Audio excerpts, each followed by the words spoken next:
தனுசு லக்னம் வாழ்க்கை துணை பற்றி அறிந்து கொள்வோம். தனுசு லக்னக்காரர்களே, நீங்கள் ஆணோ பெண்ணோ யாராக இருந்தாலும் இப்பலன் பொருந்தி வரும். உங்களது ராசி நட்சத்திரம் எதுவாக வேண்டுமானாலும் இருக்கலாம். லக்னத்தை வைத்து எப்படிப்பட்ட வாழ்க்கை துணை வருவார் என்று பார்ப்போமா? தனுசு லக்னத்திற்கு லக்னாதிபதியாக குரு வருகிறார். அதே போல களத்திரஸ்தானம் என்று சொல்லக்கூடிய 7ஆம் பாவமாக மிதுனம் வருகிறது. அது புதனுக்குரிய பாவம். ஆக குருவும் புதனும் இணைந்து வாழக்கூடிய அம்சம். உங்களுக்கு வருகிற வாழ்க்கை துணை மாநிறமுள்ள தோற்றப்புலி உள்ள ஒருவராக இருப்பார். அமைதி, ஆர்ப்பரிப்பு இரண்டும் கலந்த தன்மை கொண்டவராக இருப்பார். இருக்கு ஆனால் இல்லை என்பது போலவே இருப்பார். கடைசி வரை உங்களால் முழுமையாக புரிந்து கொள்ள இயலாது. நேரத்திற்கு ஏற்ப இடத்திற்கு ஏற்ப மாறிக்கொள்ளும் பக்குவம் இயல்பிலேயே இருக்கும். குருவின் தன்மை பெற்ற நீங்கள் நிறைய பேசுவீர்கள், உபதேசம் செய்வீர்கள்.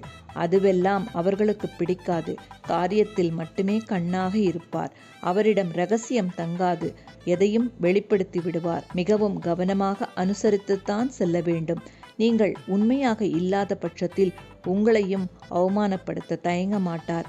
எப்படியும் வாழ்ந்து விடலாம், எப்படியாவது சந்தோஷமாக வாழ்ந்துவிட வேண்டும் என்றே போராடுவார்.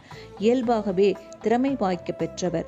அவரது திறமையை வெளிக்கொணர நீங்களும் முயற்சிக்கும் பட்சத்தில் வென்று விடுவீர்கள். களத்திரஸ்தானத்தில் 3 நட்சத்திரங்கள் சம்பந்தப்படுகிறது. மிருகசிருஷம், திருவாதிரை, புனர்பூசம்.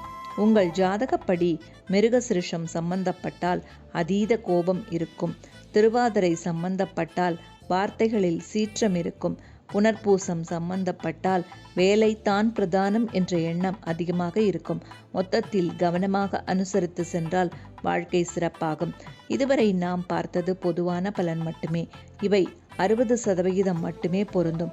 உங்களது ஜனன ஜாதகத்தை வைத்துத்தான் துல்லியமான பலனை பெற முடியும். அவ்வாறு உங்கள் ஜாதகப்படி வாழ்க்கை முழுவதையும் துல்லியமாக அறிய விரும்பினால் ஓம் தமிழ் கேலண்டரின் ஓம் ஆஸ்ட்ரோ வாயிலாக வாழ்க்கை ஜாதகம் பெற்றுக்கொள்ளுங்கள். நன்றி, வணக்கம்.